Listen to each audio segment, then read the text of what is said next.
So I was out on my boat yesterday and it was driving along, going great. All of a sudden, the thing just died as if somebody pulled the plug out on it. And after that, I would flip the ignition switch and nothing would happen. The only thing that still worked was my outdrive. I could raise and lower that, but nothing else seemed to work. It was like it was dead. So I towed it home and started looking around. Don't know that much about engines, but I figured if there was anything obvious, maybe I could save myself a trip to the service department. And I did find something obvious, and hopefully this can help you out too. So you look all around, just basically looking for loose wires. I did find a video that somebody said there's a fuse in here, but before I replace that, I wanted to look around a little bit more, looking for things that are obviously out of place. On the other side of the engine, I find this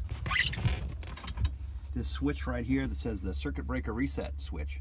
I pushed that and that didn't make any difference. And then I realized, taking a closer look, I look down and I see this thing dangling down into the engine. And lo and behold, there's these plugs here and those holes right there. And this thing had somehow, just over the years, the vibration had loosened it and it fell off, and that was the exact symptom. It felt like somebody pulled a plug. Well, there's the plug that it pulled.